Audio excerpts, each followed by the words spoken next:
This one promises to be top shelf as we race towards that finish line. Big crowd rooting the Cards on as they try for a home win. It's a race to the wall, and look out, flying basketballs everywhere. We promise we will try not to make spectacles of ourselves. Sportsnight is next.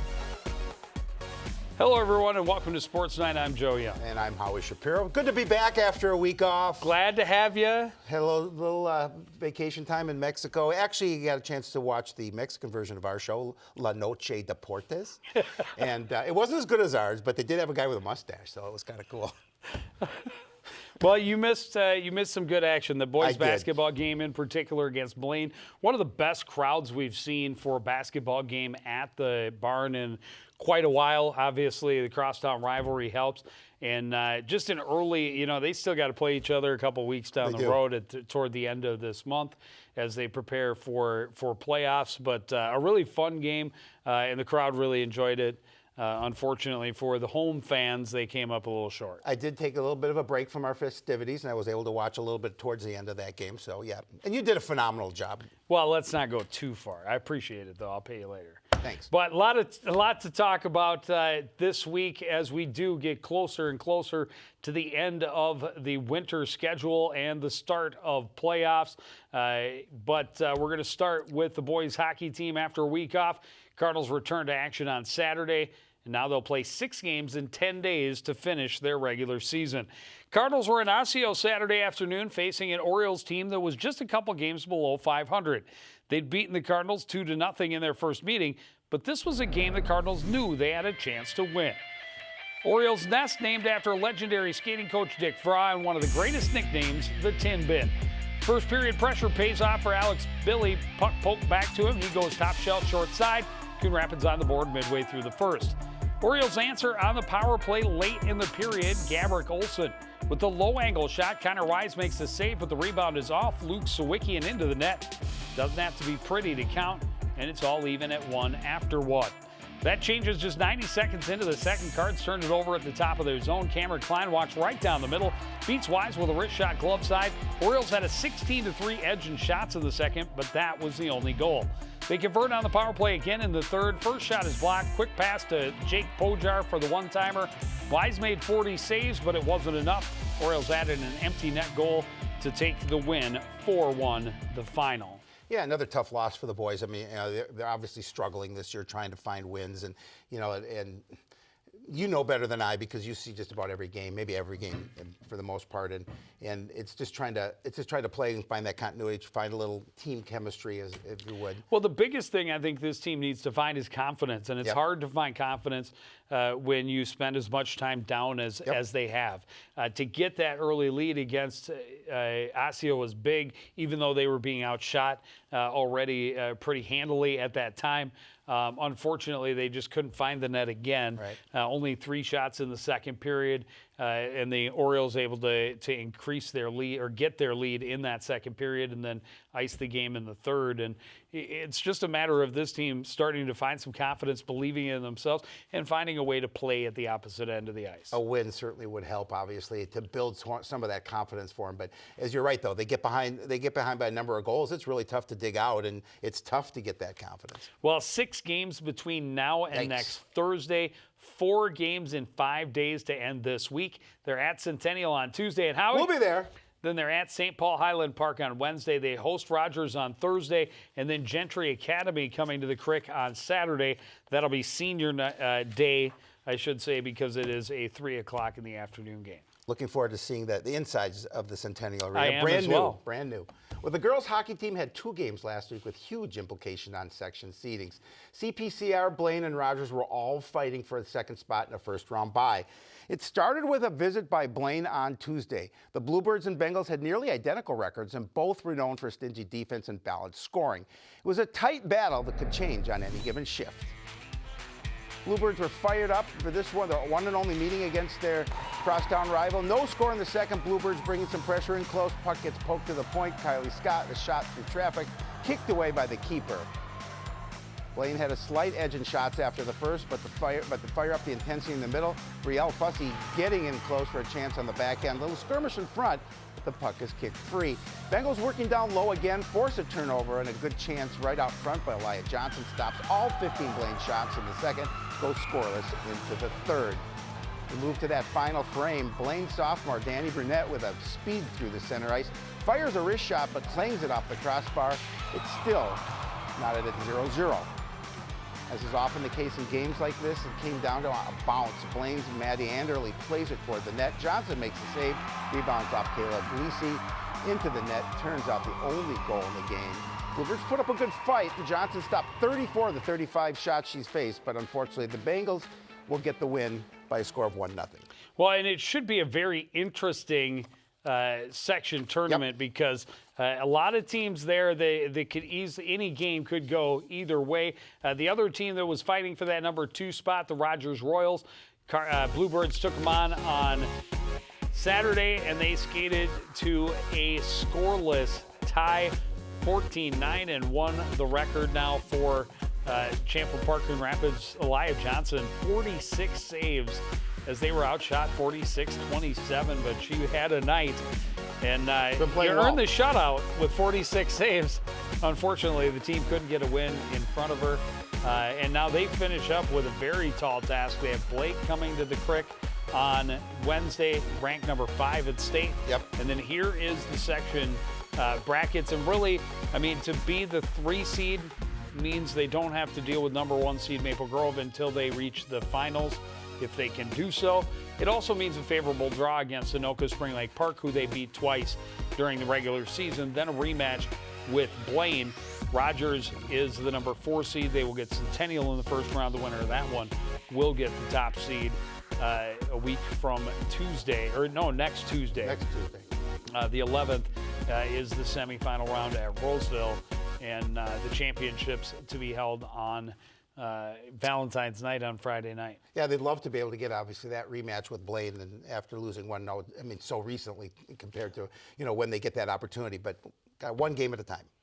Yes, absolutely. And so their first focus will be to have a good showing against Blake. Blake, a number 5 team, will really give them a playoff feel, get them ready for the postseason, and then they will start with Anoka Spring Lake Park and hopefully get that rematch with the Bengals in the semifinals. The wrestling team will have a playoff contest of sorts this week. Last week, they were in Blaine for the Bengal duels, and they started with Egan. Coon Rapids actually dropped their seeding so that they could be on the opposite side of the bracket from some of the teams they faced a little more. And give them a chance to go up. It meant a chance to go up against Foley in the second round. Foley currently ranked 4th in the state at AA. Cardinals blasted past Egan and then lost a close one to Foley, 35-21. And then they fired on past Henry Sibley in the final, 67-8. A number of guys going undefeated in the tournament. Nick Lattery had 2 pins and a major decision at 132. Kowalczyk had a 3-0 record with a pin and a major decision, as did Zach Thomas and Riley Hargrave. Gavin Layton was 3-0. One of those was by forfeit. The other one were close decisions against other top 10 ranked heavyweights, and Layton at 35-0. Well, yeah, I mean, they've got 6 wrestlers with more than 20 wins on the season. So, I mean, they're wrestling well and obviously at the right time of the year. Well, and now they will go to Rogers on Friday for the best in the North versus the best in the West in the Northwest Suburban. The first time they've had the split 2 divisions, and then they will head into the section team tournament next week.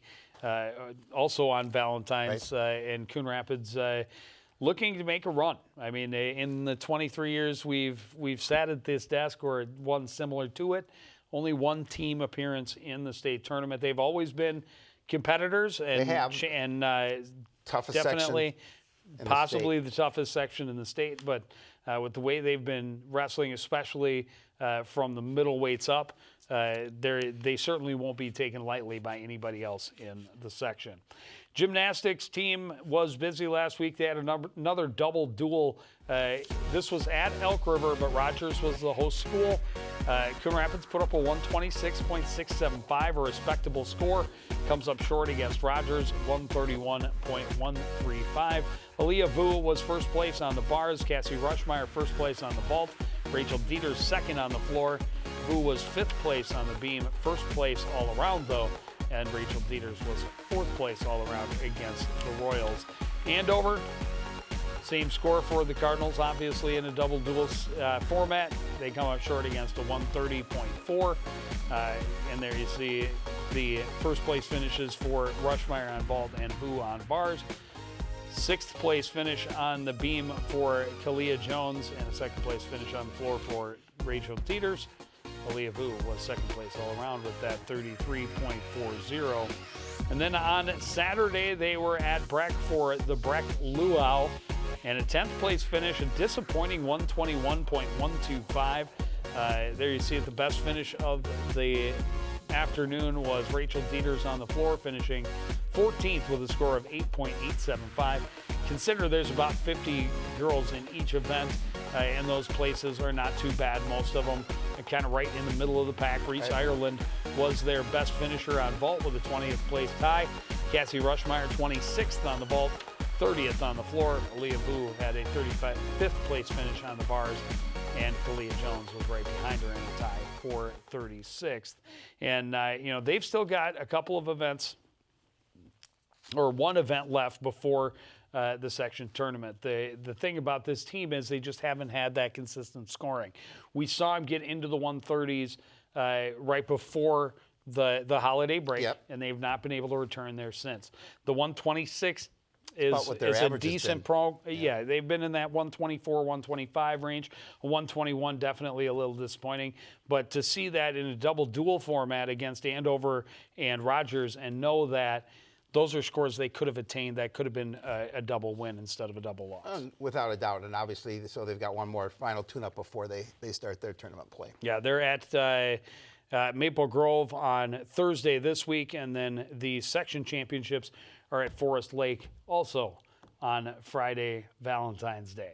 Swimming and diving team has a couple of weeks off before sections, and they competed in the conference tournament last week. Cardinals' performances this season earned them a trip to Champlin Park for the 7th place match in the Northwest Suburban. This was their only head-to-head battle with the Rebels this year, and the Cardinals knew they would need everyone at their best if they wanted to pull off this minor upset. Cardinals getting started right, a great race in the 200 medley relay. Matt Struess starts it. Tyler Schultz will hand off to Nick Melsha at the midway point. And at the end, it's freshman Abba Mayanja finishing strong. Coon Rapids takes first in 2 minutes, 18.46 seconds. They also grab third place. Next event is the 200 free, and it's another first place finish for the Cardinals. Tyler Schultz leading the pack start to finish, winning in 150.68 seconds. Coon Rapids led most of this meet, but it was close the whole way. Nick Melsha got blue ribbons in both of his individual events, first in the 200 IM and then here in the 500 free. Jordan Aho took third, and Alessandro Margiolano took fifth. Cards with their biggest lead at 68.58. Moved to the 100 backstroke. Matt Struess with a good race, but he's going to come in second, just over a tenth of a second behind. Score was tied with 2 events to go. 1-3 finish in the 400 relay helped the Rebels to come from behind. 95-91 win. It goes down to the last event. I know. Coach Donaldson sent an email. They came up just short. Yeah, and I think, a little disappointing. Thought that they had the opportunity, that they were going to beat Champlin Park this season, and unfortunately couldn't get that win at the last event. Tough way to lose one. Well, and it goes down to the very last event, and they had the lead most of the night, and just the Champlin Park roster stacked the right way gets them the win right at the end. The swimming and diving team was in Hibbing over the weekend for an invitational up there. First place finish for that 200 medley relay team, an impressive time of 144.09. Tyler Schultz was first in the 200 IM and second in the 100 breaststroke. Matt Struess first place in the 100 backstroke and 7th place in the 100 fly. Nick Melcha, 4th place in the 500 free and 7th in the 200 free. Swimming and diving team, as I mentioned, a couple weeks off. Their section tournament is Thursday through Saturday, the 20th through the 22nd. And then the state tournament will be the week after that, from the 27th through the 29th. Well, the Nordic ski team will compete in pursuit this week for the 3rd week in a row, this time in section championships. Last week it was the Northwest Suburban Conference pursuit. A great tune-up and a great chance for these teams to see how they stack up. And both Cardinal teams, especially the boys, feel very good about the way they raced. The girls' team was without its leader, senior Allie Ellenbecker. She was sidelined by the flu. The other Cardinals, though, looking to have their best race or races of the year. The pursuit is a grind. It started with the 5K freestyle in the morning and then the classic 5K in the afternoon. Sophomore Lila Gilliard with a great day and earned all conference, finishing 17th overall in the pursuit at a time of 34:30. Ilsa Hoagland was the 2nd fastest Cardinal in the freestyle, taking 46th, but fell to 74th overall after the classic. Josie Ingevaldsen was 50th after the freestyle, 2nd best Cardinal in the pursuit, taking 54th overall. And then Zoe Hoagland was the 4th to finish for Coon Rapids. The girls are 12th place. The boys team had one of its best seasons in years. They have speed, depth, and experience. This was their time to step up and shine. Sophomore Josh Thone emerged as the Cardinals' leader in both disciplines this season. He has an amazing race in the pursuit, taking 7th in the freestyle, 6th in the classic for an impressive 5th overall. They had 3 other all-conference finishers. Seniors Noah Christensen and Jared Haida were 24th and 25th places overall, finishing just seconds apart. Junior Ricky Petrov is all-conference as well. He was 36th in the freestyle, but 26th in the classic, took 31st. The team, the Cardinals, are 4th in the conference, just ahead of Blaine. Yeah, and that's exciting. I mean, to get 4 into that all-conference, not obviously Abby would have been all-conference for the girls as well. Nice to see, a second girl get into that all-conference ranking. Lila Gilliard has had a nice season for the Cardinals, really shown some improvements.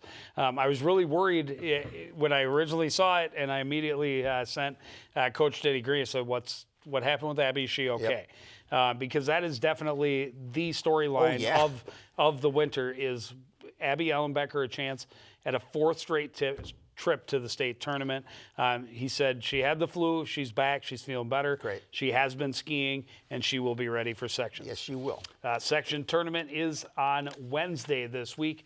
State tournament will be next Thursday, or it's Wednesday this week. Next Thursday is the state tournament. Alpine skiing and diving team, or Skiing and diving. It's a new sport. You did that before. It's the 2nd time I've done. The Alpine.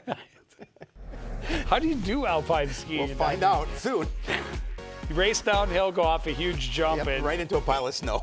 Well, let's hope they put a nice warm pool.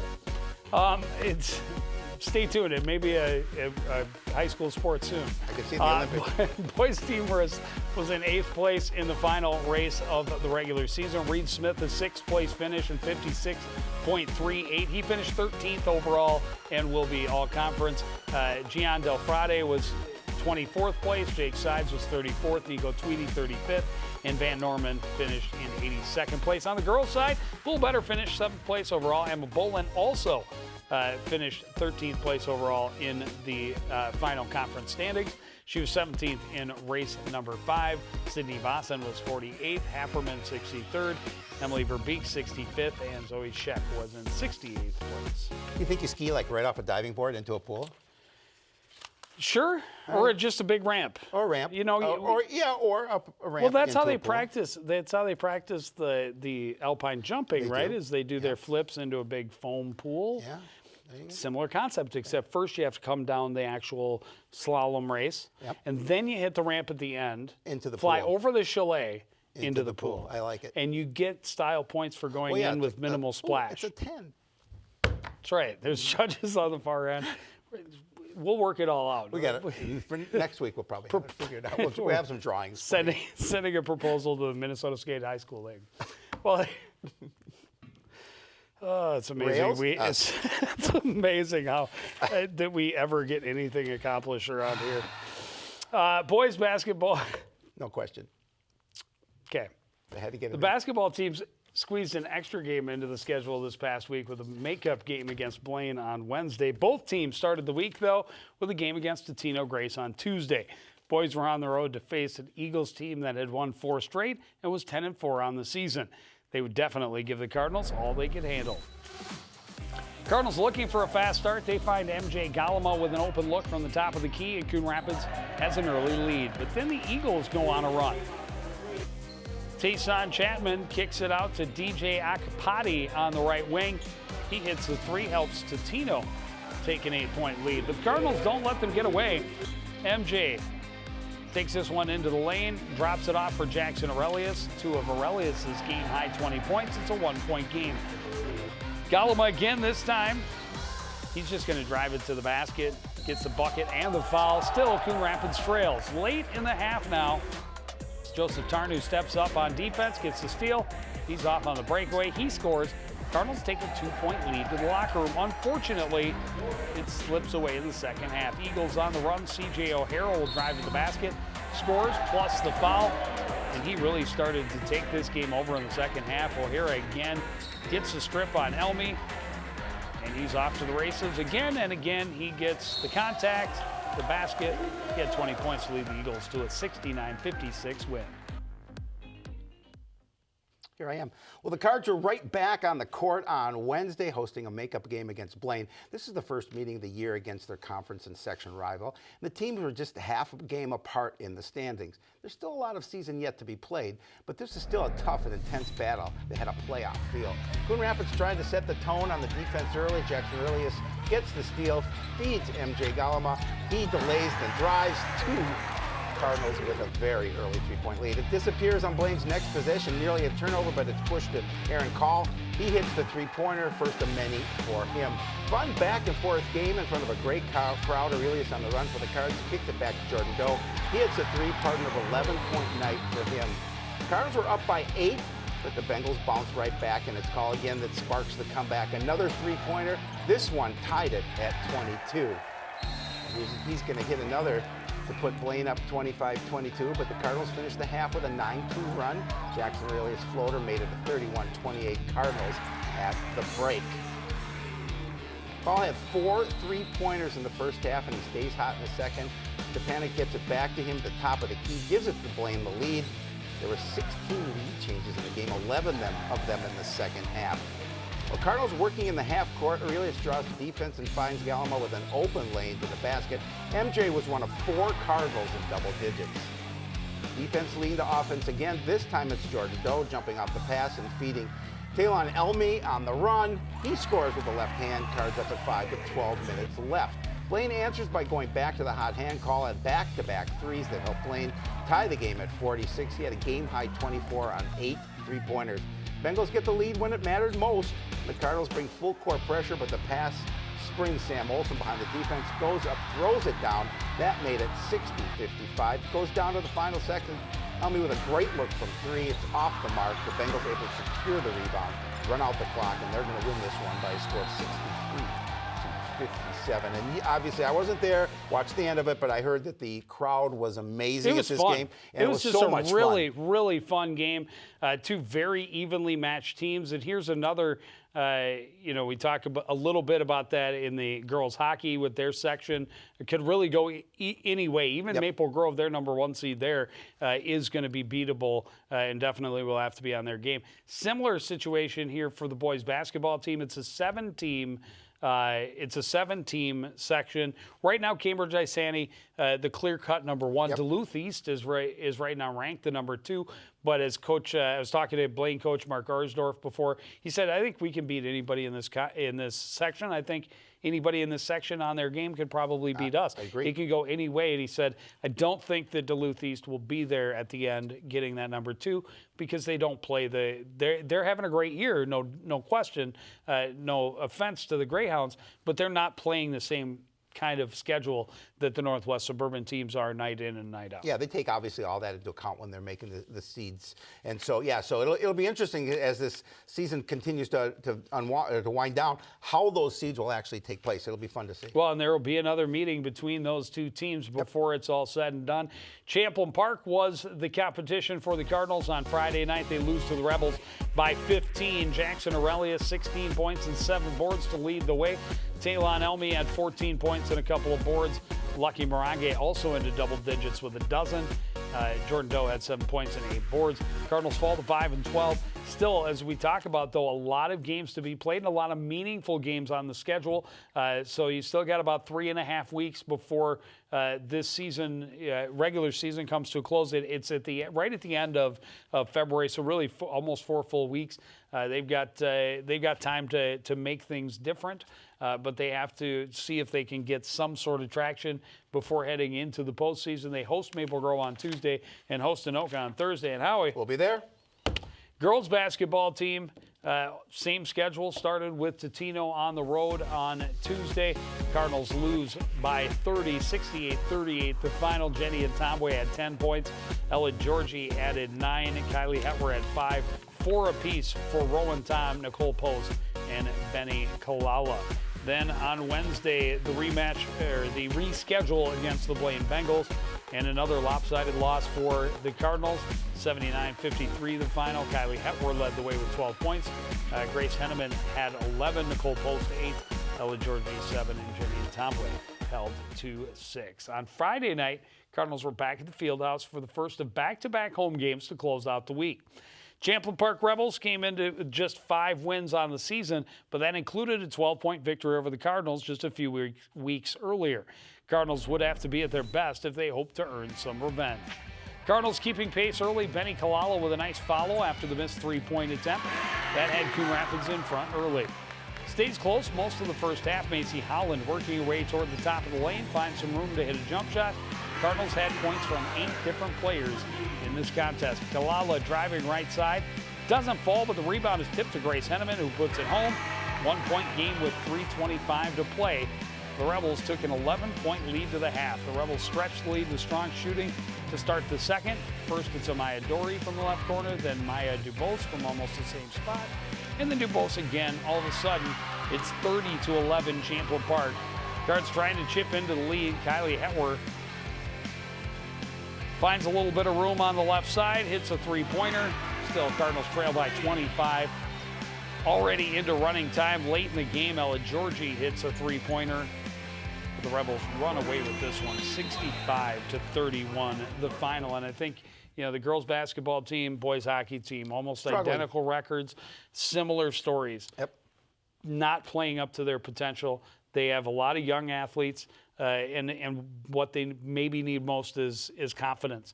And it's hard to find that confidence when you find yourself way behind on a regular basis. Yeah, I mean, because neither team really is built for the comeback. I mean, obviously they have both teams. If they're going to win, they're going to have to try and protect the lead, and when they get in that kind of a hole, it makes it difficult for them to come back.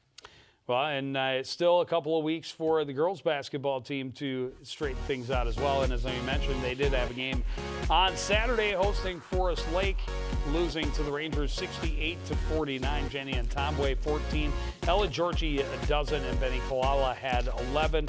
And the great part about that is 3 girls in double digits. Yep. That certainly helps to get a little more balanced scoring. They're at Maple Grove on Tuesday and at Anoka on Thursday.